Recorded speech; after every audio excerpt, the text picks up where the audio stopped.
Ako po si Miss Winnie at ito ang ating kwento. Magandang araw po, Miss Winnie. Ako po si Anne, 40 years old po sa kasalukuyan. Ang kwentong ibabahagi ko po sa inyo ay nangyari noong ako ay 23 years old pa lamang, taong 2008. Ito yung panahong uso pa rin sa amin sa probinsya ang mga paligsahan ng pagandahan at mga sagala sa Flores de Mayo. Ang totoo po niyan, isa ko sa mga palaging nakakasali sa nasabing programa. Nag-aagawan kami ng kaibigan kong si Mia sa pagiging Reyna Elena. Kaso nung magkatuluyan na sina mama at ang papa ni Mia, nagpa siya kong ipaubaya na sa kanya ang titulo dahil maganda rin naman si Mia at may ilalaban pa. Literal ko siyang naging stepsister at magkasundo kaming dalawa. Kaso lang, iba si mama. Una pa lang, naiinis na siya kay Mia. Pilit niyang pinalalayo sa akin ng babae. Maliban kasi sa Flores de Mayo, napapasabak din kami sa paligsahan ng pagandahan na pinaglalabanan sa mga karatig barangay. Ito ang isa sa hindi ko makakalimutang karanasan sa buhay na nagbigay sa akin ng aral. Aral na dapat makontento tayo sa lahat ng bagay na meron tayo. Dahil ang taong hindi panatag sa grasya at kakayahang meron siya, nalulunod ng sobra at 10 beses pang babalikan ng karma. Huwag kang lalapit-lapit kay Mia ha, anak? Baka nakakalimutan mo. Kalaban mo siya sa pagandahan. Hindi ko rin gusto ang estilo niya ng pakikitungo sa'yo. Umaastang kawawa. Pero ma… Oh, wag mong sabihing pati ang pagpapayo ko sa'yo aangal ka pa rin. Ang dami mo ng reklamo sa akin ha? Kailan ka ba makikinig habang pinagsasabihan ka? Hindi ko naman po kasi kailangan makipagkumpetensya kay Mia, ma. Pareho naman kaming maganda. Parehong may ibubuga. Sakali man, pareho kaming mananalo sa bawat paligsahan. Tumigil ka, Ann! Magsikap ka! Gawin mo ang lahat para makuha ang gusto mo. Huwag kang magpapasinda kay Mia. Anak lang siya ngayon ng bago kong asawa. Ma, sobrang bait po ni Mia. Hindi ko siya magagawang pagsupladahan. Kahit na, ipakita mo ang tapang na itinuro ko sa'yo noon. Hindi ko po talaga maintindihan ang mga gustong mangyari ni Mama. Palagi siyang aligaga. Tingin niya sa mga tao sa paligid niya, walang gagawing mabuti laban sa kanya. Kung minsan nakakasawa na. Ang gusto ko lang naman po, magkaroon ng matinong pamilya, masayang buhay, maayos na kinabukasan. Hindi ko lang masabi kay Mama na nakakapagod din ang palaging nakikipagpaligsahan. Sakali man, pareho naman kami ni Mia na makikinabang sa lahat ng tagumpay na makakamit ng bawat isa. Dating magkaibigan sina Mama at ang papa ni Mia. Nagkamabutihan hanggang sa magpasya ng bumuo ng panibagong pamilya. Masaya kami ni Mia. Pareho kaming nag-iisang anak at ang magkaroon ng nakababatang kapatid ay dream come true para sa akin. Kaya kahit ilang beses pa akong balaan ng aking ina, patuloy ako sa pakikipaglapit kay Mia. Mia, kumusta? Ate Ann, ayos lang po ako. Mabuti naman kung ganon. Alam mo, masaya ako na magkakaroon na ako ng stepsister. Ikaw ba? Talaga? Hindi ka galit sa akin? Bakit naman ako magagalit? Sa dami ng mga naririnig kong nanay at tatay na nagkakatuluyan, may kani-kanilang mga anak. Karamihan kasi hindi naman nagkakaintindihan. Yung hindi tanggap ang pag-aasawa, ganon. Hay nako, wag mo na akong alalahanin at hindi naman ganon kababaw ang utak ko para makiuso sa mga ganyang bagay. Sa palabas lang nangyayari ang ganyan. Tsaka hindi pa naman tayo mga artista, no? Kaya asahan mong mahal na mahal ko kayo ng papa mo. Ang bait mo palang talaga. Hayaan mo ate, masayang masaya din ako na naging stepsister kita. Ngumiti ako kay Mia bilang pasasalamat. Alam kong simula sa araw na ito, gagaan na ang lahat lalo na't sa usaping gawaing bahay, may katuwang na ako at makakasama. Dati kasi wala pa kaming washing machine kahit may kuryente na sa bahay. Kailangan pa naming dalhin ang aming mga labahin sa sapa sa di kalayuan. Isang araw habang naglalaba, lumapit sa amin si Paul, ang aking manliligaw. May hila-hila siyang lubid habang nakasunod naman ang nakataling kalabaw. Pinainom niya ito ng tubig sa sapa. Tuwang-tuwa siyang nakatingin sa amin. Mukhang nagkakamabutihan na kayo ni Mia. Mabait naman kasi si Mia eh. Tsaka masaya ako kasi matatawag ko na ang sarili ko na ate. Oo nga po, Kuya Paul. Magkapatid na po kami ngayon ni Ate Ann. Bagay naman kaming magkapatid, hindi ba, Paul? Tsaka may bago ka nang itatawag sa amin. Pamilya ng mga beauty queen. Masaya ako para sa inyo, sa totoo lang. Ang tanong, Ann, masaya ba ang mama mo sa kinalabasan ng relasyon nila ng papa ni Mia? Hayun, palagi niya pa rin sinasabi sa akin na dapat kalaban ang tingin ko kay Mia. Hindi ko raw dapat pinapaagaw ang titulo at korona. Sinabi ko naman po sa inyo, di ba? Hayaan na lang po natin si Mama Cecil. Sa pagkakatanda kong kwento ni Papa, sanay siyang nananalo ka sa mga pa-contest. Malay natin, nakikita pa rin niya ako bilang kalaban. Kalaban? Nasa iisang bahay na kayong dalawa. Sino man sa inyong manalo sa paligsahan, sa pagandahan, sa inyo pa rin uuwi ang karangalan. Ano pa ang kaibahan kung maglalaban kayo? Malay ko kay Mama, kung minsan hindi ko na masabayan ang mga trip niya eh. Utos dito, utos doon ang gusto. Sabayan mo na lang. Ganyan na talaga kapag tumatanda. Bawal suwayin yan, nag-ieskandalo. Umiiling-iling na wika ni Paul kaya natawa kaming dalawa ni Mia. Kagaya namin, madalas ding makakuha ng kapares si Paul sa tuwing may pa-contest sa bayan o di kaya sa Flores de Mayo. Magandang lalaki din kasi ang binata, matangkad at may kaputian. Bonus nga lang na walang halong kaartehan sa katawan dahil madalas namin siyang makitang lumulusong sa putikan para tumulong sa ama niyang magsasaka. Nagpatuloy na lang kami ni Mia sa paglalaba. Patapos na kami. Ang bait pa talaga ni Paul dahil hinintay niya pa kami. Ikinuha pa niya ng karosa ang kalabaw niya at ikinarga ang mga nilabhan namin. Pagdating sa bahay, sinalubong ako kagad ng aking ina. Mabutit nariyan ka na. Magbihis ka. Nagpatawag ng meeting si Kapitana. Malapit na naman ang piyesta sa ating barangay. Isasali kita sa Binibining Mayumi. Talaga, Ma? Naku, kailangan kaming dalawa ni Mia ang sasali dyan. Exciting nga yan, ate. Sino ang may sabing kasali ka, ha, Mia? Hala, magsampay ka na doon. Ma, alam mong hindi pwedeng pagbawalan si Mia. Kahit kapag nalaman to ng papa niya, isasali pa rin siya.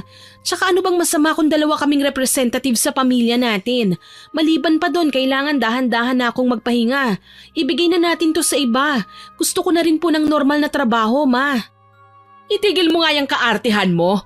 Ikaw lang ang gusto kong isali. Halika na, pupuntahan pa natin ang organizer ng event.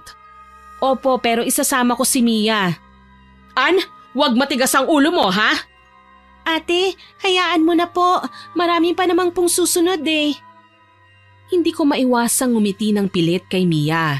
Alam ko naman kung bakit niya lang nasasabi yun.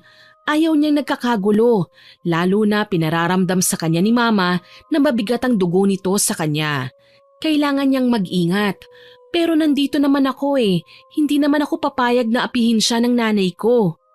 Kahit papaano, alam ko kung ano ang ugali ni Mama. Kilalang iskandalosa at ayaw patalo sa kahit na sino. Marami na siyang inaway at siniraan para lang makalusot ako. Kahit alam kong mali, wala akong magawa noon dahil natatakot ako kay Mama. Ngayon, kailangan ko nang ipaglaban naman ang gusto ko. Huwag kang mag-alala, Mia. Walang magagawa si Mama kapag nakalista na ang pangalan mo sa listahan ng mga sasali. Siguradong magagalit si Mama Cecil. Hihingi ako ng tulong kay Papa. Ang bait mo po talaga, ate.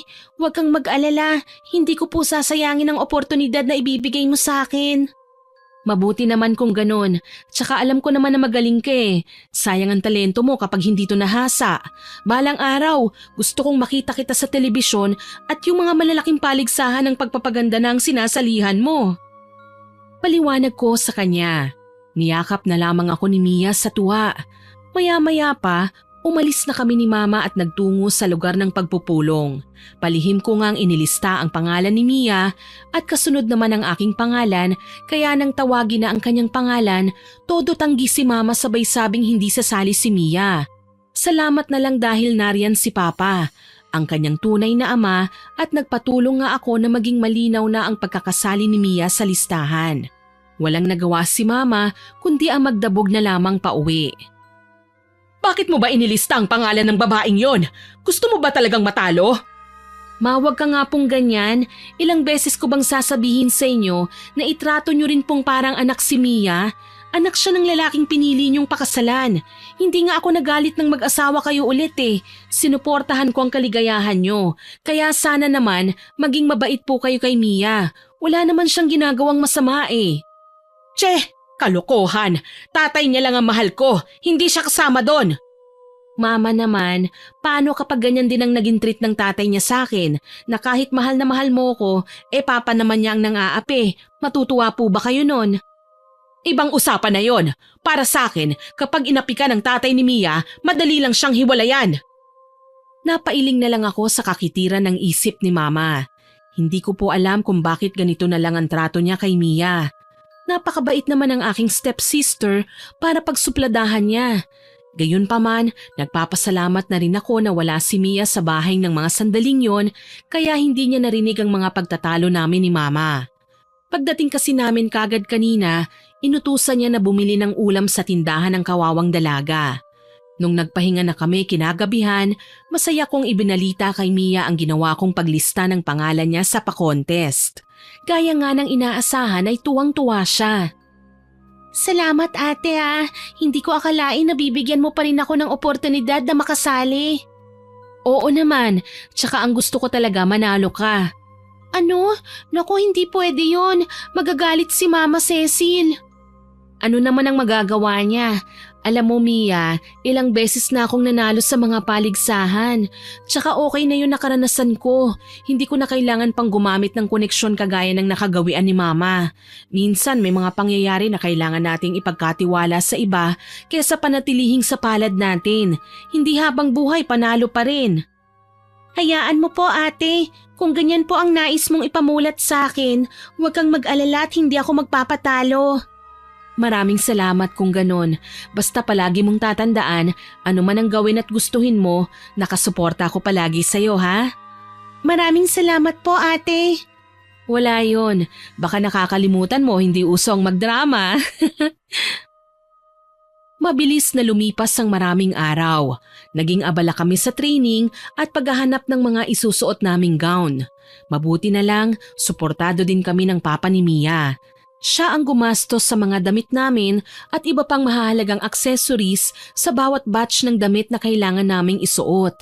May kanya-kanya kaming taste sa gown pero kung titignan naman ng iba, maganda pa rin at elegante. Ikatlong araw makalipas ang pagbili ng damit ay ang mismong koronasyon.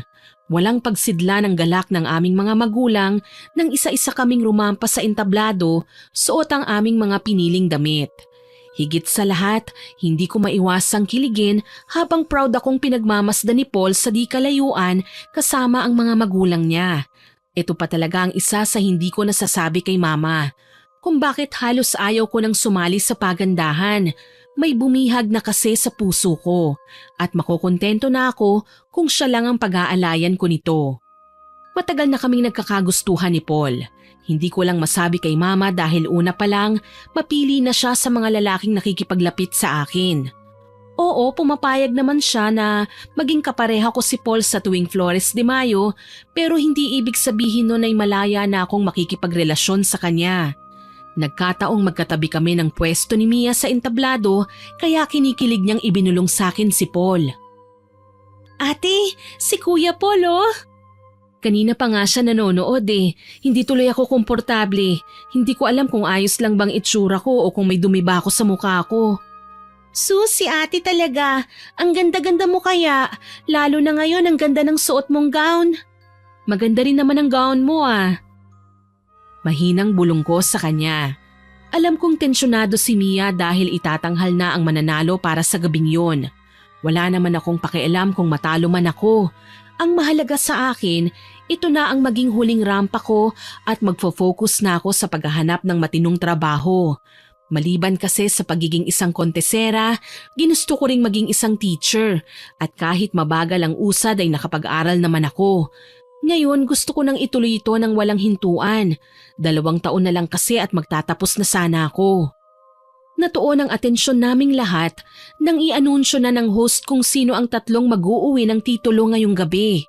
May isang pinangalanan para sa second runner-up, ako naman sa first at si Mia ang tinanghal na binibining Mayumi ng aming barangay. Marami pa rin ang tuwang-tuwa dahil hindi kami sumablay sa talent portion, question and answer at iba pa. Masaya na rin ako sa nakuha ko dahil ito naman talaga ang plano ko dati pa eh. Kaso lang iba ang naging reaksyon ni Mama at natikman ko ang galit niya pagkababa ko pa lang ng stage. Bakit nagpatalo ka? Ma, hindi naman po ako talo eh. First runner-up po ako. Wala akong pakialam kahit una ka pa sa first. Ang sabi ko, bakit hindi ikaw ang binibining Mayumi? Ma, ano naman ang magagawa natin? Mga judges po ang may hawak ng resulta. Kasi nga, hindi mo ginalingan. Ma naman, wag po dito, maraming tao, nakakahiya. Mama, wag po kayong malungkot. Panalo pa rin naman po tayo eh. Nasa akin naman po ang corona. Che! Wag mo nga akong tatawaging mama, hindi kita anak. Akala mo hindi ko alam kung ano ang ginagawa mo? Binibilog mo ang ulo ng anak ko para ikaw ang papapanalunin niya. Hindi totoo yan, Ma. Wag na wag mong pagagalitan si Mia. Wala naman siyang kasalanan eh. Anong wala? Wag mo ko nililitoan. Alam ko naman na inuungutan ka ng babaeng yan na papanalunin siya. Palibhasa, palaging bokya at hindi naman talaga magaling. Walang ibang alam kundi ang magpaawa. Halos matunaw ako sa labis na kahihiyan dahil sa pagiging maingay ni Mama. Alam kong hindi siya titigil hanggat hindi niya nakukuha ang gusto niya, kaya kabastusan man na matatawag, iniwan namin siya ni Mia. Napansin naman kami ni Paul na nasa di kalayuan. Siguro po napansin niyang kakaiba ang kilos namin ng aking stepsister, kaya nagmamadali niya kaming hinabol. Anong problema? Uuwi na ba kayo? Ano nangyari sa mama mo? Bakit parang nag-aaway kayo? Nagalit siya, Paul. Ano? Paanong nagalit? Hindi ba nakuha mo naman ang first place? Ayun na nga, hindi siya makontento. Ewan ko ba kung bakit pinipilit pa rin niyang masungkit ko ang corona. Gayong pwede namang maging masaya na lang siya kung anong natanggap namin. Ipinahiyapan niya talaga kami sa harapan ng maraming tao.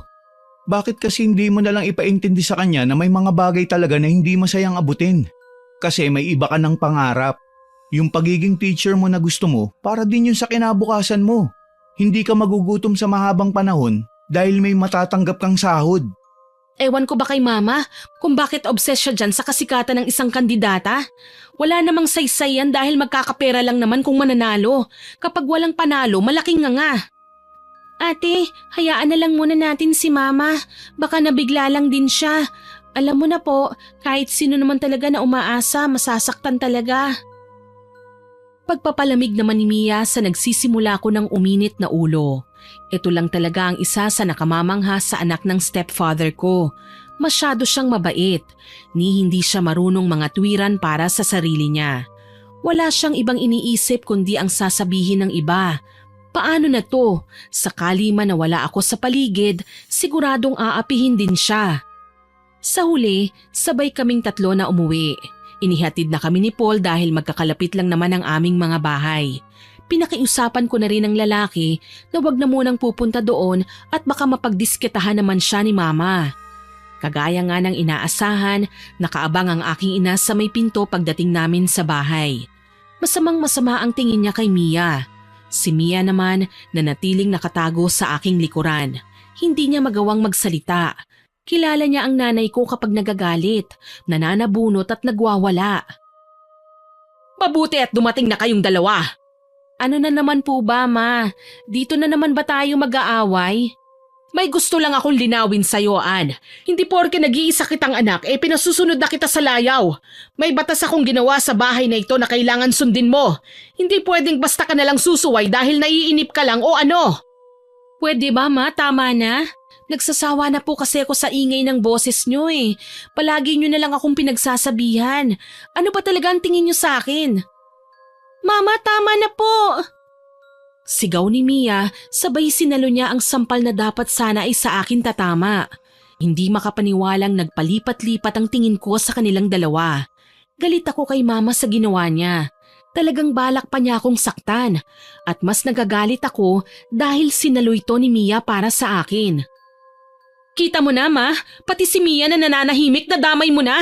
Ganyan na ba talaga kabulag ang pananaw nyo sa mga pangarap? Wala na kayong pakialam kahit sino ang masaktan? Makuha nyo lang ang gusto nyo? Oo, kahit ano pang sabihin mo, wala akong pakialam. At ikaw naman, Mia, halika nga rito. Oras na para harapin mo ang galit ko. Napasigaw kami ng hilahin na lang basta ni Mama ang buhok ni Mia. Mabilis na nasira ang pagkakaayos nun. Natanggal ang iilang palamuti at nawasak ang korona.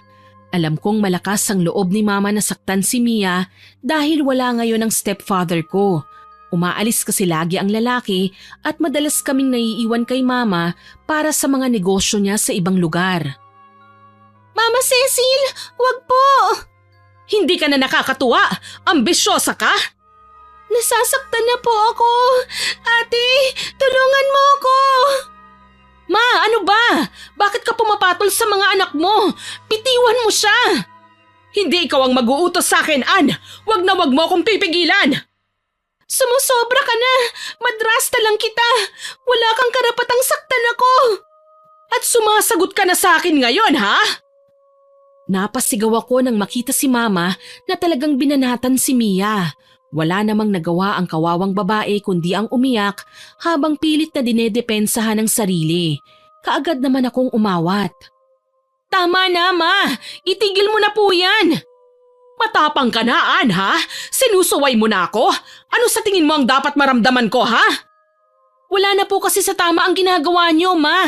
Ang liit na bagay lang nito pero pinalalaki niyo. At saka ano bang inaayaw niyo kay Mia? Anak niyo na rin siya mula ngayon. Wala akong anak na maarte!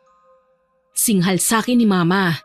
Dala ng labis kong inis, hindi ko na magawa pang harapin si Mama. Hinila ko si Mia at lumabas kami ng bahay. Narinig ko pang tinawag kami ni Mama pero nagbingi-bingihan ako. Sa bahay nila Paul kami nagpunta. Nagulat ang lalaki nang makitang magulo ang mga buhok namin at may mangilan-ngilan na kalmot sa katawan. Binigyan niya kami ng gamot kaya nilinis ko ang mga sugat namin sa katawan. Anong nangyari sa inyo, Ann? Si Mama sinaktan niya si Mia. Mas lalo niyang pinapakita na hindi niya siya gusto. Bakit naman ganun? Ay nako, ang mabuti pa, dito na lang muna kayo. Baka mainit lang talaga ang ulo ng mama mo, Ann. Hayaan mo na muna. Hayaan? Minamanipula niya na kami, Paul. Bakit ba napakahirap sa kanyang tanggapin na gusto ko lang naman mag-aral? Gusto kong makapagtapos at makahanap ng maayos na trabaho. Anong makukuha ko sa pagrampa-rampa? Para lang yan sa minsan. Ako naman po ay gusto ko talagang maging beauty queen. Matagal ko ng pangarap ito, ate. Kahit nung hindi pa kinakasal ang mga magulang natin. Hindi ko lang po maintindihan kung bakit parang ang taas ng pangarap ni Mama Cecil at nahihirapan siyang abutin yun. Ako nang humihingi ng tawad sa ginawa ng mama ko sa'yo, ha. Sana habaan mo pang pasensya mo sa kanya. Alam mo naman kapag matatanda na mahirap talagang kausap. Okay lang po, ate. Naiintindihan ko. Ang sa akin lang po, paano tayo uuwi sa bahay? Siguradong hahanapin tayo ni Papa. Uuwi din naman tayo doon Magpapalipas lang muna tayo ng init ng sitwasyon. Paliwanag ko kay Mia. Mabuti na lang, pumayag sa suggestion ko ang dalaga. Sa bahay na muna kami nila Paul mamamahinga hanggang sa sumapit ang kinaumagahan. Halika na, Mia. Sa tingin ko wala na ngayon si Mama sa bahay. Marahil nasa shop na siya ngayon at nagtatrabaho. Pumuslit na tayo bago pa dumating si Papa. Masusunod, ate. Paano mo ipapaliwanag ang pagkasira ng korona? Sasabihin ko na lang po na hindi ko sinasadyang matapakan. Alam naman po natin na hindi matanong si Papa Basta sa tingin niya ayos lang tayo at komportable, hindi na siya mangungulit pa. Sa bagay, basta kahit anong mangyari, wag na wag kang hihiwalay sa akin, ha? Opo, ate. Pangako. Lumipas ang buong araw na hindi namin nakita si Mama.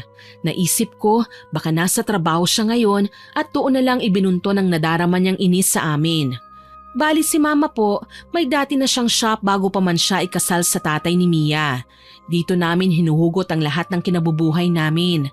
Hindi kagaya nila Mia na talagang may pera na noon pa man. Kaso lang, ang sitwasyon namin nila Mama ay hindi tungkol sa agawan ng kayamanan. Mas lamang ang pagnanais niyang sumikat, maging kilala sa lipunan sa paraang gusto niya. Naging alerto kagad kami ng kinahapunan. Magkasamang umuwi sina Mama at ang aking stepfather. Ang totoo niyan, medyo natigilan kami nang mapansing panakaw niya kaming pinagmamasdan. Hindi ko po alam kung ano nga ba ang pinaplano ni Mama, lalo na at sinaktan niya kami kahapon. Pero nang magpaalam si Papa at sinabing magpapahinga na muna sa kwarto, lumapit naman sa amin si Mama. Ann, Iha? Bakit po, Ma? Sasaktan niyo na naman po ba si Mia? Pasensya na po, pero ako na ang magiging kalaban po ninyo. Teka, wala naman akong sinabing sasaktan ko si Mia eh. Ginawa niyo na nga po kahapon, hindi ba? Ang dami niyang sugat kahapon, Ma. Lahat ng yun dahil sa inggit niyo sa corona na hindi naman napasakin. Kaya nga, narito ako para humingi ng pasensya.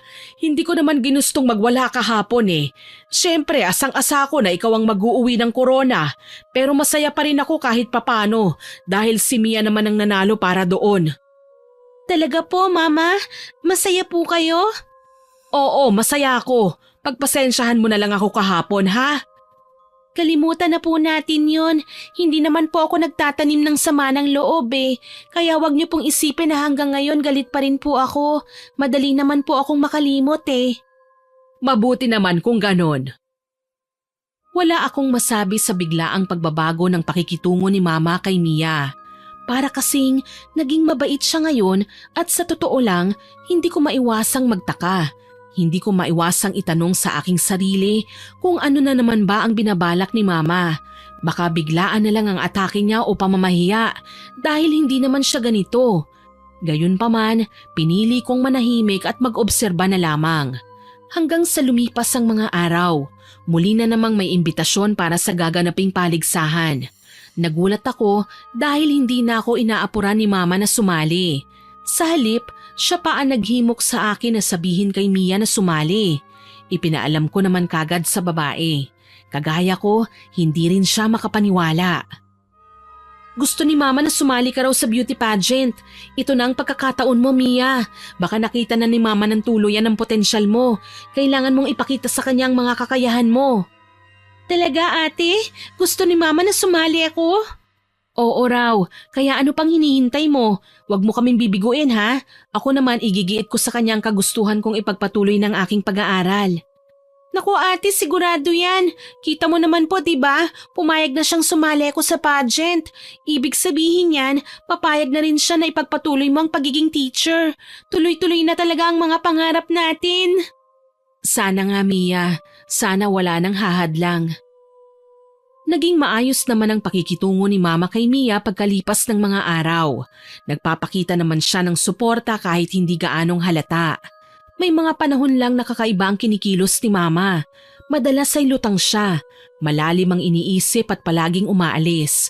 Wala naman akong nagawa kundi ang sundan siya sa kung saan niya balak na magpunta. Isang araw, nakita ko si Mama sa harapan ng bahay ng aking ninang. Sa pagkakaalam ko, pinakaiiwasan si Ninang sa aming nayon dahil sa reputasyon nitong mambabarang. Sa katunayan, marami na siyang nasaktan. Mga kadalasang kaaway niya at mga taong nagkasala sa kanya. Gayunpaman, ni minsan ay hindi ko pa nakita si Ninang na tinanggihan lahat ng gusto ni Mama. Kagaya ngayon, saksi kaming dalawa ni Paul nang manggaling si Mama sa loob ng bahay ni Ninang. Pakanta-kanta at mukhang masaya. Kapag ganitong kailangan ni Mama ng serbisyo ni Ninang, alam kong may ipapabarang siya. Pero Diyos ko, sino naman? Sana wag nang gumawa si Mama ng mga bagay na ikapapahamak naming lahat. Sa tingin mo ba, sino ang kaaway ng Mama mo? Wala, kaya nga ako kinakabahan eh. Baka lang kung ano ang iniisip gawin ni Mama. Natatakot ako na sa kakahingi niya ng mga bagay kay Ninang, kami naman ang magkasakit. Hindi naman umeepekto ang barang sa taong hindi naman talaga binabarang eh. Sana nagkamali lang ako ng hinala. Ayokong magkasala sa iba si Mama, Paul. Hindi kakayanin ng konsensya ko. Malay natin, dinalaw lang niya talaga ninang mo. Ang lalim naman kasi ng iniisip mo eh. Nagtataka lang kasi ko, Paul. Hindi naman ganyan si Mama eh. Nakakapanibago lang. Lagi ka naman bago ng bago dyan sa nanay mo. Alam naman natin ang ugali niya. Huwag na lang tayong magpakampante. Wika ng lalaki kaya hindi na lang ako nagsalita. Huli kong natatandaan, may bitbit siyang ipit sa buhok nang lumabas siya sa bahay ni Ninang. Hindi ko rin napansin na ang ipit na yon ang ipapagamit niya kay Mia na nasa kasagsagan ng pagrampa para sa pageant. Siya kasi ang umasikaso at umalalay kay Mia habang ako naman busy sa eskwelahan. Nagulat na lang ako ng pagkatapos ng koronasyon, pagod na umuwi ng bahay si Mia kasunod si Mama. Anong nangyari sa'yo, Mia? Para po kasi akong nahihilo. Baka naman simpleng hilo lang yan. Hindi po, Mama eh. Pero wag niyo na po itong pansinin. Mawawala din naman ito kagad. Kailangan ko lang pong magpahinga. Sa bagay. O paano? Congratulations ha? Para sa inyo rin po ang tagumpay ko, Mama. Sa inyo ni Ate Ann. Nakakatuwa naman, Mia. Nasungkit mo pa talaga ang corona. Sabi ko naman po sa'yo, ate, gagawin ko ang lahat, manalo lang tayo eh. O paano po, magpapahinga na po muna ako. Sobrang sama lang po talaga ng pakiramdam ko. Sige, gigisingin na lang kita mamaya kapag nakapagluto na ako, ha? Sige po, ate. Maraming salamat po. Nang makapasok na si Mia sa kwarto, sinundan ko naman ang tingin si Mama na noon ay masayang naupo sa sala. Sisipol-sipol siyang pinagmasdan ng koronang dala ni Mia, sinusukat sa sarili at maya-maya ay ngingiti sa harapan ng salamin. Hindi ko maiwasang magtaka kung para saan ba ang kaligayahan ni Mama. Sa pagkapanalo ba ni Mia o dahil sa kanya ibinigay ni Mia ang korona kahit alam naman naming kinulang ang aking ina sa suporta sa kanya. Sa dami ng aking mga napansin, pinili ko na lamang manahimik.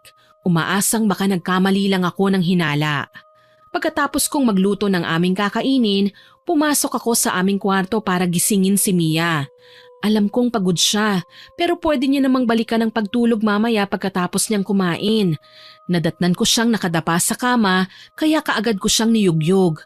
Dito ko napagtantong umuungol si Mia sa sakit. Mia? Gumising ka, Mia! Bakit ka ba umuungol? Ate, masakit na ang ulo ko. Baka naman napagod ka lang ng husto sa pageant. Halika, ikain mo na muna yan nang makainom ka ng gamot. Ate, parang mabibiyak na po kasi ang ulo ko eh. Ganun ba? Teka lang, tatawagin ko si Mama. Nagmadali akong bumaba para puntahan si Mama sa sala. Nadatnan ko pa siya na sinasalansan ng mga gamit ni Mia sa isang eco bag. Niligpit ko na lang ang mga ito at hindi na yata nabalikan ni Mia. Masakit po ang ulo ni Mia, Ma. Ano po bang ipapainom ko? Ako na lang ang magpapainom. Nagbilad kasi sa araw kaninang batang yan eh. Baka yun ang dahilan kung bakit sumasakit ang ulo niya. Sige po, Ma. Susunod na lang po ako at magdadala ako doon ng pagkain. Mabuti pa nga. Naging abala ako sa paghahanda ng pagkain ni Mia sa kusina. Hindi naman masela ng babae dahil kahit tuyo lang ang ulam ay kumakain naman siya. Yun nga lang, habang papalapit ako sa kwarto ay naririnig ko na naman ang ungol niya. Tila ba nahihirapan. Binilisan ko ang mga hakbang at nagmamadali sa pagpasok sa loob. Naabutan ko si Mia sa kama, nagpapagulong-gulong sa sakit ng kanyang ulo habang si Mama naman nakatayo lang sa isang tabi habang hindi malaman ang gagawin. Ma, anong ginagawa niyo dyan? Bakit hindi niyo siya tulungan? An, mabuti at dumating ka. Nataranta ako anak eh. Sigaw kasi siya ng sigaw eh. Hindi ba dapat po pinaiinom niyo siya ng gamot? Nawala nga sa isip ko eh. Sige na, ikaw na lang ang bahalang tumingin sa kanya. Nakalimutan ko may kailangan pa pala akong gawin. Ma, ano bang kalokohan yan? Sige na, aalis na ako. Ma naman wag mo akong iwan. Namimilipit na nga si Mia eh. Pero nagpakabingi pa rin si Mama. Sa katunayan, patakbo na niyang tinungo ang pinto ng kwarto tsaka nagmamadaling lumabas. Wala naman akong magawa para pigilan siya. Nagmamadali kasi siya kaya hinarap ko na lang ang namimilipit na si Mia at kaagad na inasikaso. Mia, ano bang nararamdaman mo? Yung ulo ko po ate, parang mabibiyak na. Teka lang, kukuha ko ng gamot Kailangan mo munang kumalma. Gusto mo ba tawagan ko si Papa? Huwag na po ate, maaabala lang natin si Papa. Mawawala rin naman po ito kaagad. Sana nga Mia. Sige na, kumain ka na muna. Susundan ko lang si Mama sa baba ha. Titignan ko kung ano ba talagang ginagawa niya. Opo, salamat ate. Sige, saglit lang ako. Wika ko sa kanya at umalis na pababa. Hinanap ko si Mama sa silong pero wala naman siya sa kahit saang sulok ng bahay. Naglibot pa ako hanggang sa bakuran pero wala talaga si Mama. Ni wala akong ideya kung saan ba siya nagsususuot. Bigla akong kinabahan nang maalala yung araw na nanggaling siya sa bahay ni Ninang. May bitbit siyang ipit na sa tingin ko nakakabit sa buhok ni Mia kanina. Posible ba na may kinalaman ito sa kanyang pagkakasakit? Kung sakali man na oo, ano ang gagawin ko?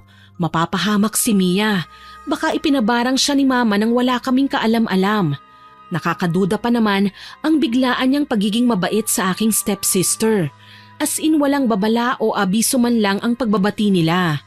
Dahil sa pagkataranta, tinawag ko na lamang si Paul at siya ang hiningan ko ng tulong. Hindi pa raw kasi makakauwi ang papa ni Mia dahil may mga kailangan pang asikasuhing negosyo. Ang sabi lang, magpapadala ng pera sakaling kulang ang panggastos para sa susunod na paligsahan. Ganyan siya ka-supportive na ama kay Mia kahit sa akin na hindi niya tunay na anak. Nasaan ngayon si Mia, Ann? Nasa kwarto niya. Nag-aalala ako sa kanya, Paul. Baka napasobrang sakit ng kanyang ulo. Hindi na kasi siya nagsasalita nung kumalma na siya eh. Sigurado ka? Ano, dadalhin na ba natin siya sa klinik? Mabuti pa nga nang malaman naman natin kung ano ba talaga ang nangyayari sa kanya. Sige, magtatawag lang ako na masasakyan natin ha. Maghanda kayo. Tumango ako at kaagad na pinuntahan sa kwarto niya si Mia. Nasindak ako kasi hindi ko nagustuhan ang tagpong ginagawa niya nang dumating ako sa loob. Naabutan ko si Mia na kinakain niya ang sarili niyang buhok. Napasigaw ako at natatarantang pinigilan siya sa kanyang ginagawa. Mia, anong ginagawa mo? Ate, nawawala po kasi ang sakit ng ulo ko kapag kinakain ko ang mga buhok ko eh. Itigil mo nga yan, hindi ka ba naaawa sa sarili mo? Nakakapangalahati na oh. Hayaan mo na ako ate, maawa ka naman sa akin. Hayaan? Hindi kita pwedeng pabayaan. Heto nga't dadalhin na kita sa doktor. Singhal ko sa kanya kaya wala siyang nagawa kundi ang umiyak. Hindi na lamang siya umangal nang makita niyang papalapit na sa amin si Paul at inaalalayan siya palabas ng bahay namin. Pagdating sa klinik sa bayan, tinignan kagad ng doktor si Mia. Kukunot-kunot ang kanyang noo. Wala siyang makitang matinong findings ukol sa nararamdaman ng dalaga. Basta sinabihan lang kami na reresetahan niya ng gamot si Mia tapos ipapainom. Ayun lang at hindi na siya kailangan magtagal sa doktor. Iniuwi nga namin kagad si Mia pagkatapos ng check-up. Napaalam ko na sa papa niya ang nangyari at nangakong uuwi kagad kinabukasan oras na matapos na ang inaasikaso niya. Natakot ako at kinabahan nang hanapin ng stepfather ko si Mama. Pinagtakpan ko na lang siya dahil ayaw ko naman na maging dahilan pa ito ng kanilang pagtatalo. Isa pa, nariyan naman si Mama nang dumating kami ni Mia sa bahay kasama si Paul. Saan ka ba nanggaling, Ma? Bakit bigla kang nawala? Diyan lang sa labas. Kayo, saan ba kayo nanggaling? Bakit parang humahangos pa kayo? May emergency kanina dito, Ma. Tapos bigla kang nawala. Eh may importante din kasi kung ginawa kanina eh. Bakit ba? Tsaka alam mo anak, heto, para hindi mo masabing hindi ko inaasikaso si Mia, ipainom mo sa kanya itong kape. Ann, ihatid na kaya muna natin si Mia sa kwarto niya. Baka gusto niya nang humiga eh. Mabuti pa nga, para mapainom ko sa kanya ang kape. Ano pong klaseng kape yan, Auntie? Native yan, Paul. Bakit? Gusto mo ba? May natitira pa naman dito na pwede kong ipainom sa'yo. Naku, wag na po. Uminom na kami kanina bago umuwi. Inalalayan ko lang talaga si Ann na maihatid dito si Mia. Mabuti naman kung ganon. Sige, kayo na ang bahala sa kanya. Hinatid namin sa kwarto niya si Mia at hinayaang makapagpahinga. Mula doon, napapansin ko na ang palaging pagbabantay ni Mama sa kanya. Para bang pinakikiramdaman niya kung may ibibigay ba kaming iba sa babae kagaya ng gamot o kung anong mga pagkain na kaduda-duda sa kanya. Kalaunan mas lumala ang kalagayan ni Mia. Tuluyan na siyang nakalbo dahil sa panakanakang paglantak niya ng sariling buhok. Umabot pa sa puntong pati ang kanyang anit ay nagsusugat na kaya hindi na namin ito magawa pang gamutin gamit lang ang ointment. Pina-check up namin ulit siya sa doktor pero ang sabi, allergies lang daw ang meron sa pangangati ng anit ni Mia. Nakakaawa naman si Mia, no? Ang bait niya pero nagkaroon siya ng ganitong karamdaman. Ewan ko nga ba kung bakit eh. Ang hirap tanggapin na malala na ang kanyang sitwasyon ngayon. Gusto ko siyang tulungan pero hindi ko naman alam kung paano. Sa tingin mo ba, maniniwala ka kapag sinubukan natin siyang ilapit sa albularyo? Subok lang naman, Ann. Walang mawawala. Bakit? Malaki ba ang tsansa na gagaling siya sa albularyo? Ibig kong sabihin, nahirapan nga ang mga doktor na kumpleto sa gamot at kagamitan, hindi ba? Paano pa ang albularyo na mga dahon-dahon lang ang ginagamit? Malay natin. May mga sakit naman talaga na hindi gumagaling sa doktor kasi naghahanap ng herbal. Parang ganun. Sige, mukhang ligtas naman yung sinasabi mo. Pwede naman natin siyang patignan sa albularyo. Kung ganun, bukas maaga akong babalik dito. Isasama ko yung albularyo na titingin kay Mia. Sige ba, maraming salamat ha. Oo naman, basta ikaw. Kahit papaano, napanatag naman ako sa mga sinabi ni Paul. Magsasama na lang daw siya ng albularyo. Hindi ko naman akalaing matagal ko na palang kilala ang albularyo na tinutukoy niya. Si Mang Pedring na nagtitinda ng mga langis sa bayan. Mabuti na lang wala si Mama sa bahay ng mga sandaling yun. Napag-alaman kong madalas siya sa bahay ng aking ninang. Hindi ko alam kung ano ang ginagawa niya pero habang tumatagal, nagbabago na ang pakikitungo ni Mama sa amin. Madalas siyang tahimik at nagiging weirdo.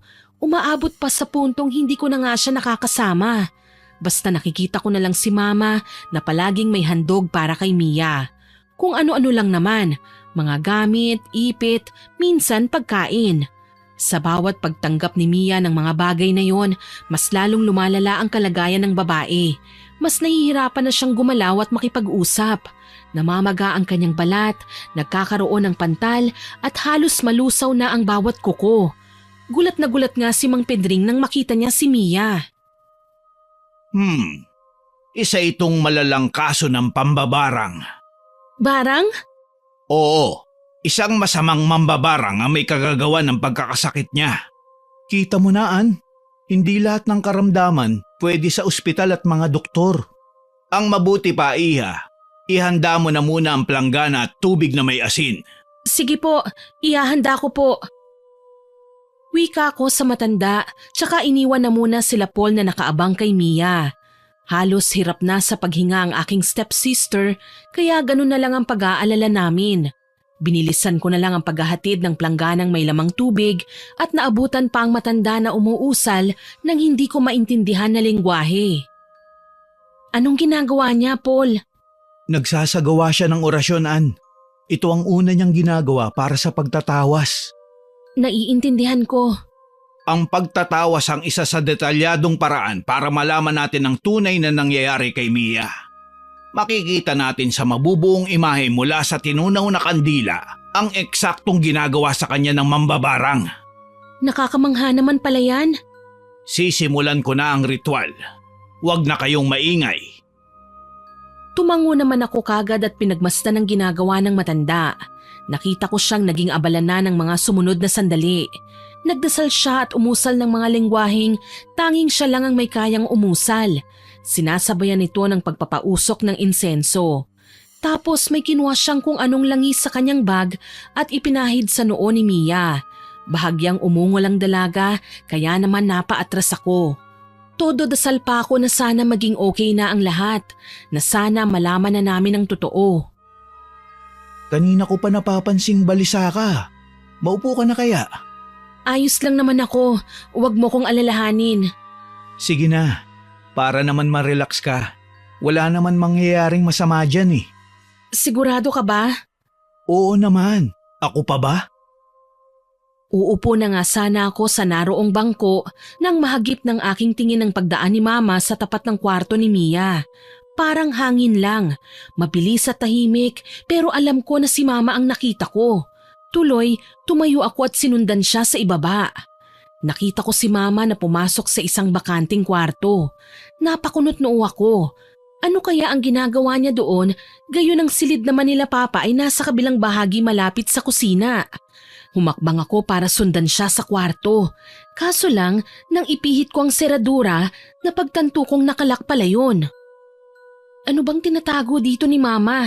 Bakit kailangan niyang ilak ang pinto na parang natatakot siyang makita ko o kung ano man ang meron dito? Ann, Diyos ko naman, Paul! Bakit ka ba nang gugulat? kanina pa kita hinahanap, Mia. Ano bang ginagawa mo dyan? Para kasing nakita ko si Mama eh. Susubukan ko lang sana siyang kausapin para malaman niyang nagpapasok ako ng albularyo dito sa bahay. Kaso lang mukhang deadman naman sa kanya. Parang okay lang naman. Hayaan mo na. Halika na. Pati si Mang Pedring, gusto kang kausapin. Sige. Wala akong nagawa kundi ang bumalik na lamang sa kwarto ni Mia. Nadatnan ko siyang nakaupo habang may ipinaliliwanag sa kanya ang matandang albularyo. Ano pong nangyari?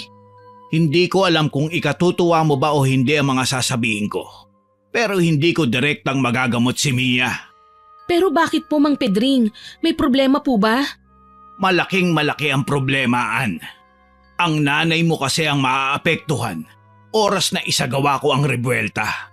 Sa kanya tatama ang barang dahil siya ang naghangad nito sa kinakapatid mo. Ano? Iniangat ni Mang Pedring ang tinunaw na kandila.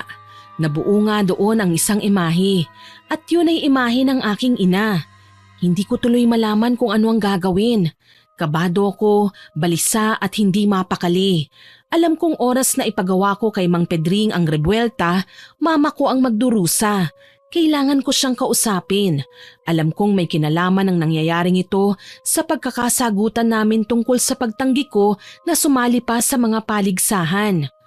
Pansamantala na lamang na binigyan ng orasyon ni Mang Pedring si Mia para wag na munang makaramdam ng hindi maganda sa gabi.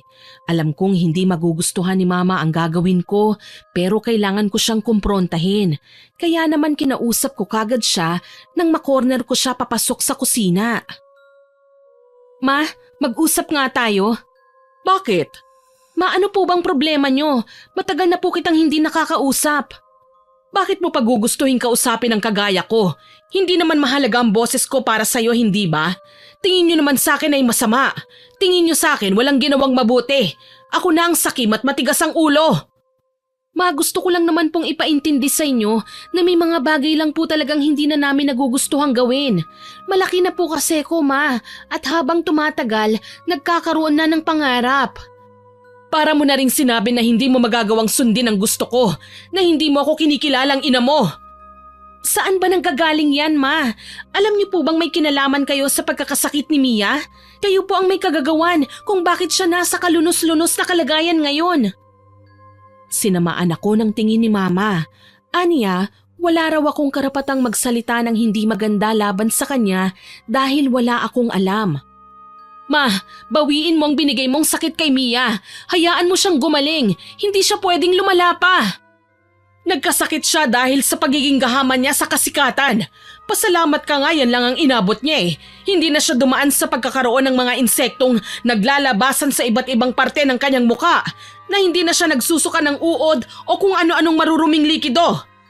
Hindi ko po alam kung bakit kinailangan yung gawin sa kanya to, Ma. Naaawa ako kay Mia. Naging mabuti siyang anak sa inyo, kahit hindi naman talaga siya galing sa inyo. Wala akong pakialam. Basta isa lang ang malinaw sa akin. Nagmana siya sa nanay niya na dati talagang napaka-ambisyosa. Natigilan ako bigla sa sinabi ni Mama. Ngayon ko lang siya narinig na nagbanggit ng tungkol sa mama ni Mia. Dati kasi, kapag napag-uusapan ito ng stepfather ko at ni Mia, hindi naman siya nakikisali. Tapos ngayon basta na lang niya babanggitin, kahit sa aking pagkakaalam patay na ang mama ni Mia kagaya ng aking papa. Ano naman po ang kinalaman ng mama ni Mia sa pangyayaring ito, Ma? Hindi mo alam? Sumasali din ako sa mga pagandahan dati, pero naagawan ako ng korona ng nanay ni Mia, kaya nga galit na galit ako sa kanya. Ano? Oo, gusto kong maging reyna. Gusto ko ako lang ang tanghaling panalo. Pero anong ginawa ng nanay ni Mia? Umeksena siya at nagpakitang gilas. Ang masaklap pa, naitsapuera ako. Hindi ko po alam na may ganyang kayong nakaraan, Ma. Hindi niyo naman po kailanman naikwento sa amin ang tungkol sa bagay na yan. Bakit ko ikukwento ang sarili kong kabiguan? Para pagtawanan ako? Gawing kaawa-awa? Ha! Hindi mo pa alam kung ano ang mga kaya kong gawin, anak. Pilit kong kinalimutan ang kaalaman na ito noon nang dumating ka sa buhay ko. Pero bakit bumalik ngayon, ma? Kawawa naman po si Mia. Wala siyang kasalanan. Walang kasalanan? Ganun ka kasigurado na wala nga siyang kasalanan? Hindi mo ba nakikita? Paulit-ulit pa rin nangyayari ang hindi dapat mangyari. Ano po bang ibig niyong sabihin, ma? Ikinuwento sa akin ni mama na kung ano raw ang ginawa ni Mia ngayon, ganun din ang ginagawa ng nanay nito kay mama noon. Para sa akin, wala namang katuturan ng rason ni mama. Maliit na bagay lang kung tutuusin. Hindi kailangang palakihin ang issue. Pero para sa aking ina, tila pa buong buhay na siyang naging miserable dahil lang dito. Kaya naman muli kong binalikan si Mia sa kwarto at kinamusta siya. Mahihirapan akong kumbinsihin si mama na gumawa ng kahit na ano. Nadatnan kong tulala sa ibabaw ng kanyang kama si Mia. Hilam sa luha ang kanyang mga mata. Batid kong nahihirapan ngayon ang aking stepsister. Nakikita ko naman sa itsura niya ngayon ang kalunos-lunos niyang kalagayan. Awang-awa ako na lumapit sa kanya. Ayos ka lang ba, Mia? Mukha ba akong ayos, ate? Hirap na ako. Wala naman akong kasalanan eh. Pero bakit kailangan kong pagdaanan ng lahat ng ito? Nahihirapan na ako eh. Alam ko at naiintindihan kita. Hindi ate, kahit kailan hindi ko maiintindihan ang nanay mo kung bakit kailangan niya akong ibabarang hanggang sa maging miserable ako. Bakit ka sa akin nagagalit? Ginagawa ko naman ang lahat na pwede kong gawin, hindi ba? Nagsikap naman ako. Kulang pang pagsisikap na yan, ate. Hindi pa sapat. Ano ba kasi ang gusto mo? Ibalik mo sa nanay mo ang sakit na ito na binigay niya sa akin. Ayoko nito. Ayoko. At nagwala na nga ng tuluyan si Mia. Kahit hirap siya sa paggalaw, hindi ko maipaliwanag kung paano niya nagawang hablutin lahat ng gamit na nasa malapit sa kanya. Hinayaan itong nagkalat sa sahig. Napapaatras na lamang ako sa gulat. Simula nang magkakilala kami ni Mia, hindi ko siya nakitang nagalit. Ngayon lang, at gigil na gigil pa. Kaya alam kong matindi nga ang ginawa ni mama sa kanya. Dahil lumikha ng ingay ang kanyang pagwawala, lumapit sa amin si mama. Nakataas ang kilay habang nakatingin ng masama kay Mia. Anong ingay na naman ba ito? An, patahimikin mo yung kasama mo kung ayaw niyang masaktan ko siya, ha? Bakit hindi mo diretsyong sabihin sa akin, mahal kong madrasta? Total umaasta ka namang matapang eh. Anong sabi mo? Sabi ko, umaasta kang matapang, wala ka namang binatbat. Nanlisik ang mga mata ni mama. Tipong tingin pa lang ay nagbabadya na ng pag-atake. Hindi ko tuloy alam kung paano ba pipigilan ng dalawa sakali mang mag-away sila. Mas malakas pa naman si mama dahil nakatayo siya at walang sakit. Samantalang si Mia nakaratay sa kama. Gusto mo talaga na magkagulo tayo, ano? Alam mo naman na matagal na akong nagtitimpi sa'yo. Lumabas din ang masama mong ugali. Palibhasa hindi mo kasi kontrolado ang anak mo. Sinusuway ka niya dahil nasasakal siya sa kakamando mo. Mia, tama na. Totoo naman ang gusto niya sundin mo ang lahat ng gusto niya. Hindi naman niya iniisip ang kapakanan mo, ate. Ginagamit ka lang ng sarili mong ina. Talagang gusto mong magkagulo tayo? Singhal ni mama at agarang sinugod si Mia. Napasigaw ang dalaga nang hilahin siya ni mama kaya nahulog siya sa kama. Kitang-kita ko nang ilang beses siyang kinalmot at sinampal. Wala akong nagawa kundi ang makiawat sa kanila noon lalo na't nagsusugat na si Mia. Naihina nga siya sa labis na sakit na kanyang nadarama. Maawa ka naman, ma. Itigil niyo na po ito. Anong ititigil? Kagustuhan niya yan. Mamatay na siya. Total wala naman siyang kwenta. Ikaw ang walang kwentang ina. Kinokontrol mo lang ang anak mo. Tinrato mo si Ate Ana parang laruan. Wala kang karapatang sabihin sa akin ang bagay na yan. Kaya wag mo kong sisisihin kung mas lalala pa ang kalagayan mo nang dahil sa kagagahan mo. Nagwawalang wika ni mama. Wala akong nagawa kundi ang umiyak ng tahimik. Umalis si mama sa kwarto ni Mia kasabay ang taimtim kong pagtangis. Hindi ko alam kung bakit nagkagulo na ang lahat. Ang gusto lang naman namin ay magkaroon ng maayos at masayang pamilya. Pero sa nangyayari ngayon, Mukhang hindi na kami maaayos pa. Hindi ko alam kung sino ang may kasalanan. Ako ba sa pagsuway ko, si Mia dahil sa pangarap niya, o si Mama dahil pilit niyang inaabot ang pangarap niyang hindi ko alam kung matutupad pa ba. Basta natagpuan ko na lang ang sarili kong umiiyak sa balikat ni Paul, na siyang tanging nakakaintindi sa sakit na dinaranas ko ngayon. Alam niyang hindi ako kailanman magsusumbong sa papa ni Mia. Natatakot din naman akong masaktan ng mama ko. Siguro, hahanapan ko na lang ng paraan na pagbatiin silang dalawa kahit alam kong imposible matapos lamang ang gulo na ito. Huwag ka nang malungkot. Ganyan naman talaga ang magpapamilya nag-aaway. Minsan hindi nagkakaintindihan. Pero palagi mong tatandaan na sa bandang huli, kayo-kayo rin lang ang magkakampi. Hindi naman magkakagulo kung hindi gumawa si Mama ng mga bagay na alam kong ikawawasak ng pamilya namin eh. Sobra na rin kasi siya eh. Lahat na lang ng sa tingin niya ikaaangat ng pangalan niya, pinapatos niya kahit mahirap. Mahirap man, pero darating ang araw magiging okay din ang lahat, Ann. Magtiwala ka lang. Alam kong hindi tayo pababayaan ng Panginoon. Sana nga, Paul. Ngayon nga kahit masakit, napagpasyahan ko ng bigyan ng leksyon si Mama. Kailangan niyang pagbayaran ng masamang ginawa niya. Mahina akong sambit. Alam ni Paul na masakit para sa akin ang ginagawa ko, pero kailangan para gumaling si Mia. Hindi dapat na para kay Mia ang karamdamang ito eh. Para kay Mama kasi, siya naman ang nangarap nito. Tuloy, sinamahan niya ako sa bahay ni Namang Pedring. Kinausap ko ng masinsinan ng matandang albularyo tungkol sa solusyon na naisip ko. Pumayag naman si Mang Pedring. Aniya, wag akong mag-alala at hindi naman maaapektuhan ng sobra si Mama. Sapat lang para mapagtanto niya ang kanyang mga pagkakamali. Pagkatapos ng naging pag-uusap namin, umuwi na ako sa aming bahay. Inalagaan at binihisan ko si Mia. Hinintay ko ang pagdating nila Mang Pedring at Paul. Kinagabihan, dumating nga ang matanda dala ang iilang halamang gamot na gagamitin niya para ipantapal sa mga sugat ni Mia. Salamat po at dumating kayo. Oo naman, darating ako. Hindi ba't pinag-usapan na natin to? Akala ko lang po kasi ipagpapabukas na ninyo. Iya, tumatakbo na ang oras. Hindi natin alam kung ano pa ang pwedeng mangyari sa susunod o baka naman gumagawa ulit si Cecil ng hakbang para mapalala ang karamdaman ni Mia. Kailangan na nating kumilos kagad. Hindi naman pwedeng babagal-bagalan tayo. Salamat sa pagsama mo kay Mang Pedring dito ha. Walang anuman, Ann. Sinimulan na ng matanda ang pagsusumbalik ng barang na dumapo kay Mia. Muli, nagsindi kami ng insenso at nagpausok. Nalalanghap ko ang bango nun sa buong kwarto. Nakaka-relax, nakakapagpakalma. Pero hindi ko magawang isipin ang sarili ko ng mga sandaling yon. Nakatuon ang atensyon ko kay Mia, nakasalukuyang ginagamot ng matanda. Tumayo lang ako sa isang tabi, tahimik na pinagmamasdan ng paligid hanggang sa mapansin kong lumalamig na ang temperatura sa paligid. Nagkaroon na ng mga ingay na hindi namin alam kung saan nanggaling. Nagbago ang kulay ng mga mata ni Mia.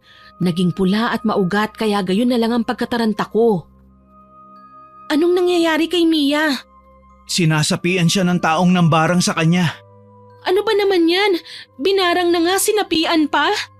Ganyan talaga, Ann.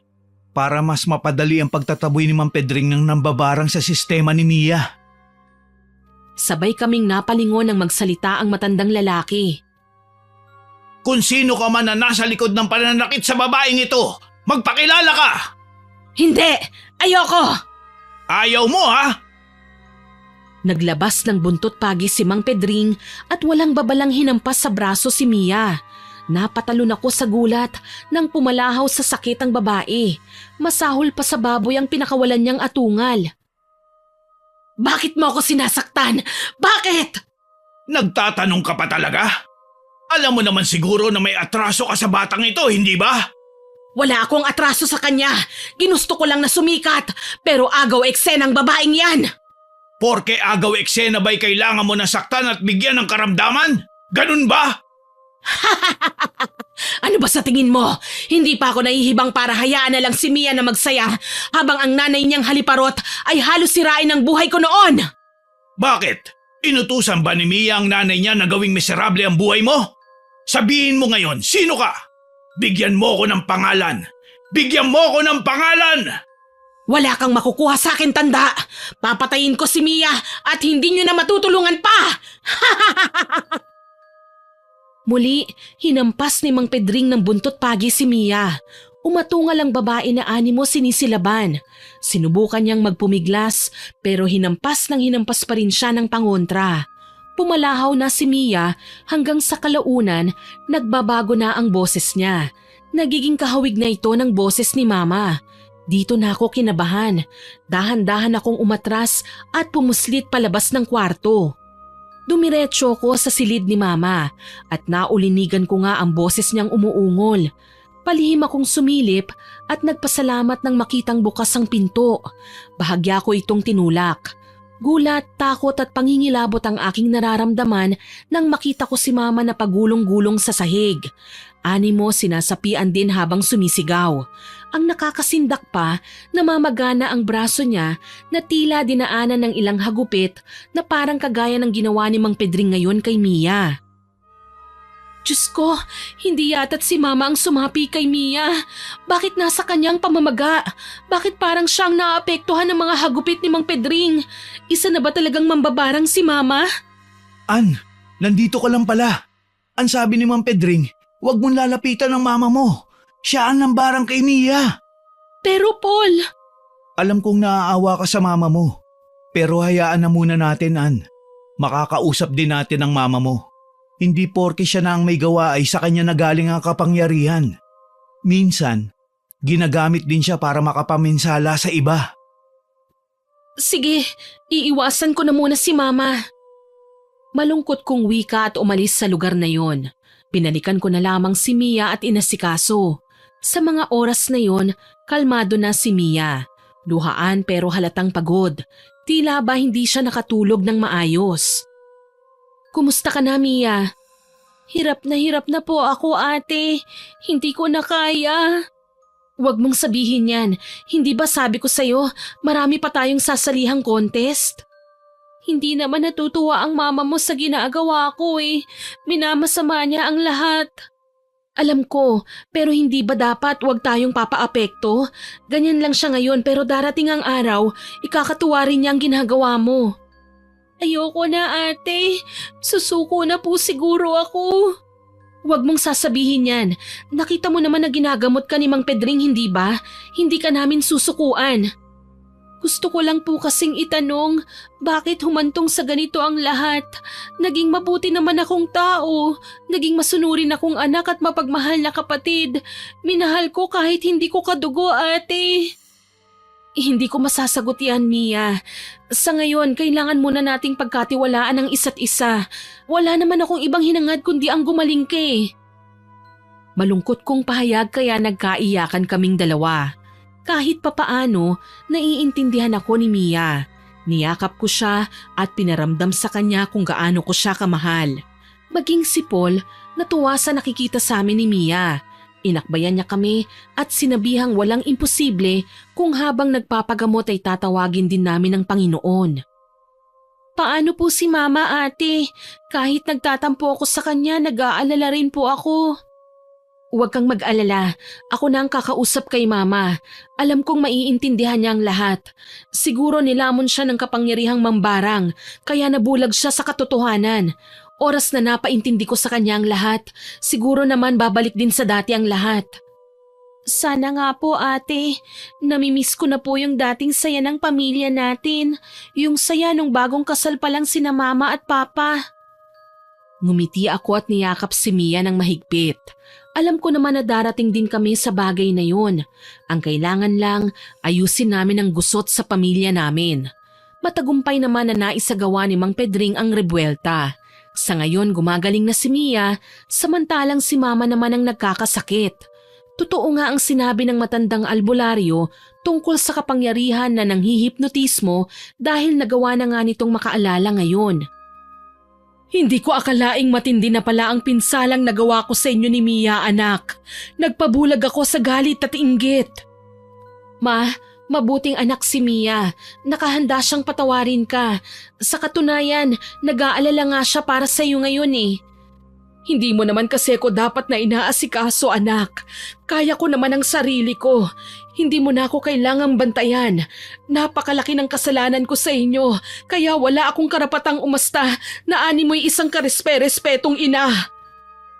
Napaiyak ako sa mga sinabi ni Mama. Napagtanto ko na malinaw na ngayon ang pag-iisip niya. Kaso nga lang sa tuwing napapatingin ako sa katawan niya, gusto kong maiyak. Malala pa siya kay Mia. Namamaga din ang balat niya at may mga sugat-sugat na nilalabasan ng nana. Minsan ko pang nahuling may langaw sa kanyang mga sugat, kaya gayon na lang ang awa ko kay Mama. Tama nga si Mang Pedring. Triple o higit pa ang daranasin ng isang mambabarang kapag narebuelta sa kanya ang sumpa. Pero umaasa naman ako na pansamantala lang din ito, na hindi magtatagal magagawa na rin naming mapagaling si Mama. Kailangan lang niyang matutunan muna ang halaga ng bawat buhay, lalo na ang buhay ni Mia na hindi man niya kadugo ay kinilala pa rin siyang ina. Magtiwala ka, Ma. Gagaling ka rin. Balang araw magiging okay din ang lahat. Nakakahiya ang ginawa ko, anak. Hindi ko akalaing makakasira ako ng buhay para sa pansarili kong kagustuhan. Sana mapatawad mo ko. Hindi ko naman ito ginusto. Ma, pamilya po tayo. Ano man ang problema, pwede natin tong pag-usapan. May kasalanan din naman kasi ako sa inyo kaya pakiramdam nyo binigo ko kayo. Pero ma, itong pag-aaral ko, parte ito ng pagsisikap ko na makapagtapos para maipagmalaki nyo ako balang araw. Yun na nga ang ikinahihiya ko, anak Kasi ako itong matanda na may edad na, pero ako pa ang nagpapasunod sa inyo ng masamang gawain. Sana talaga mapatawad niyo ako. Bago pa man ako makayakap kay Mama, nakita kong bumaba sa hagdan si Mia. Medyo makinis na ulit ang kanyang muka. Dahan-dahan nang nanunumbalik sa kaayusan ng kanyang balat at nawawala na rin ang mga sugat. Kahit namayat siya at namumutla, kita naman sa mukha niya na wala siyang iniinda. Gagaling na talaga siya. Patawarin niyo rin po ako, Mama. Naging lapastangan po ako sa pagsagot at paglaban sa inyo. Sana po maging okay na tayo. Kahit po madrasta lang kita, sayo ko naman po talaga natikman ang magkaroon ng nanay. Kasi dati iniiwan lang ako lagi ng tunay kong ina. Hindi man lang niya ako iniisip na anak niya ako. Mas ako ang may malaking kasalanan, Iha. Kalimutan na natin ang nangyari. Alam ko naman na kahit kailan hindi na maibabalik ang nakaraan. Ang kailangan lang natin gawin, ayusin at patatagin pang lalo ang ating pamilya. Ayun, tama, Ma! Tuwang sambit ko sabay yakap sa kanilang dalawa. Kahit nangihina si Mama, nagawa niyang makipagsaya sa amin at hindi na ininda pa ang kanyang karamdaman. Iniisip niya na parte yun ng pagbabagong buhay niya. Kailangan pagdaanan para malaman ang kahulugan ng buhay. Sa paglipas ng mga araw, hindi naman naging malupit si Mang Pedring at pinagaling niya rin si Mama. Natanggal na ang barang sa kanyang katawan at namuhay kami ng mas masaya kesa noong una. Salamat sa Panginoon at malapit na akong makapagtapos.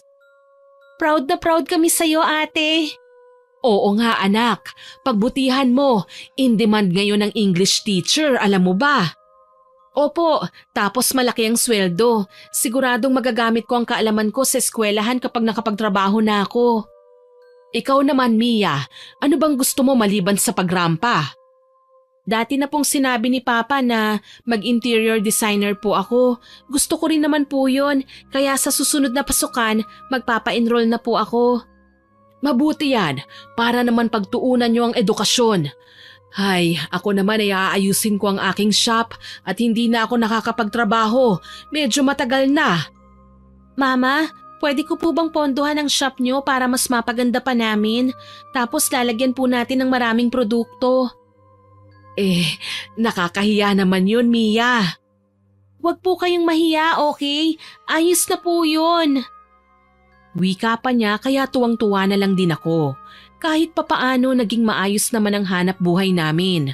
Hanggang ngayon, bumabiyahe pa rin ang papa ni Mia sa iba't ibang lugar para sa negosyo pero maayos naman ang relasyon nila ng aking mama. Sa katunayan, kauuwi lang ni Papa last week para sa birthday ng aming mama. Pareho kaming naging matagumpay ni Mia sa larangan na aming pinili. May mga maayos na rin kaming trabaho. May sarili na akong pamilya, kami ni Paul, pero ayaw pa rin nila kaming bumukod. Dadalawa lang daw kami, rason ni Mama, kaya bakit pa raw kami lalayo? Kapag nagsipag-asawa kayo, maiiwan na lang akong mag-isa dito sa bahay. Mas masakit yon sa parte ko dahil araw-araw ko kayong mamimiss. Narinig mo yon ate, kaya dito lang talaga tayo, bawal lumayo. Malulungkot si Mama. Oo naman tsaka hindi naman ako ang tipo ng taong lumalayo kagad kapag may magaganda nang nangyayari sa buhay. Mas masaya pa rin naman mag-celebrate kasama ang pamilya. Tama ka ate, kapag nagmamahala ng pamilya, hindi uubra ang inggit at paninira ng iba. O kahit ang barang pa, hindi tayo tatablan. Okay na rin sa akin ang setup na ganito kasi alam kong may magbabantay ng anak ko. Sa ngayon, nasa 20 anyos na rin ang panganay ko habang ang bunso ko naman ay nasa 13 anyos. Si Mang Pedring naman, regular pa ring dumadalaw sa amin. Matanda na si Mama, pero hindi na namin siya nakitaan ng gawaing hindi maganda kagaya ng ginawa niya noong kabataan pa lang namin. Marahil napagtanto na niya ang lahat, na minsan ang inggit, ikawawasak talaga ng pamilya at walang ibang mahalaga kundi ang pagmamahalan at respeto sa isa't isa. Hanggang dito na lamang po. More power po sa inyong channel at God bless. Sana po ay nagustuhan niyo ang aking ibinahaging kwento. Pero bago ko po tapusin ito, hindi makukumpleto ito nang walang shoutout sa masusugid nating listeners. Shoutout po kina Ansky at Ate Marites Padilla na lagi pong nakikinig sa atin, kay Kizia Vlog at kay Haro Girl 16, kay Ma'am Sherlyn Joseco, kay Ma'am Emily Ignacio from Antique, kay Aldrin o Joan Pionelo, kay Ma'am Mila Bugais na nag-comment sa Silosang Kaklase Upload. Ang sabi po niya dapat nagsasabi ng maaga sa mga taong concerned para maiwasan ang problema. Mahilig kasing maglihim. Naku, salamat po sa pagko-comment sa kwentong ito, ma'am. Shoutout din po kay Flor Delis Clapero, kay Ma'am Mabel Madrigal, kay Maymay Lohera, kay Ma'am Maribeth Peldonan from Saudi Arabia, kay Ma'am Maria Benitez, kay Ma'am Maria Teresa Vista.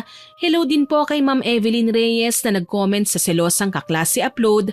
Ang sabi po niya, ang sarap ng mahal ka ng taong mahal mo. Pero ayun lang, super sakit kay Clarissa dahil hindi siya mahal. Mabuti na lang at nagparaya siya dahil kung gagawa pa siya ng masama, mas lalo niyang pagsisisihan. Sana makatagpo siya ng tunay na pagmamahal. Salamat po sa pagko-comment ninyo, Ma'am Evelyn. Shoutout din po kay Yasi Pangilinan, Africa Montañez, Ma'am Cynthia Gallardo, kay Frances Hazel Oboza, Arlene Torquiza, kay Ives Marie Buhay Japan Channel na nag-heart po sa comment niya sa last upload natin. Kay Ma'am Normita Legaspi, kay Ma'am Maria Tesnape na solid abanger daw po sa upload natin. Thank you po ma'am. Sa Team Bonal Audio na sina Nords Huntik, Jan Paso, Neil Philip at Edward, salamat po sa pakikinig at suporta ninyo. Kay Ma'am Gemstone Claro, Lotlot Soberano, kay Ma'am Shirley G. Castro at sa asawa niya at 2 anak na sina Hans at Kyle, kay Ma'am Sharon Dueñas, hello din po sa Galedo family, sa Barakiel family, kay Ma'am Judy Ann Makaiba, kay Alejandra Rose na silent listener po natin, kay Ma'am May Arizumi, kay Jehovah Jeric, kay Javen De La San, kay Ricky Cuebillas. Shoutout din po kay Mamiliana Nalugon, kay Ian Ramirez at kina Jillian at Bambam, hello po sa inyo, kay J. Mark Fragata, kay Sora Curimantani at kinalita Dorico, Catherine Alipio, kay Angelo at Amor Alipio, kay Juliet Paday, kay Lilibeth Lopez, hello din po sa Happy Farmers Vlog, kay Akimi Kimi, kay John De La Cruz from Hong Kong, kay Raquel Lerio, Ma'am Sinaida Deza, at kina Isagani Sumampong, James Andrew, James Brian at Joy Ann. Salamat po sa inyong lahat na nag-comment at nakinig. Abangan niyo po sana ang mga susunod ko pang upload at huwag kalimutang mag-subscribe, like, share and comment sa story natin. Para rin po updated kayo sa mga latest upload natin, pindutin niyo lamang po ang notification bell para alam po ninyong may bagong upload tayo. Muli, ako po si Miss Winnie na nagpapasalamat sa inyong suporta at pakikinig.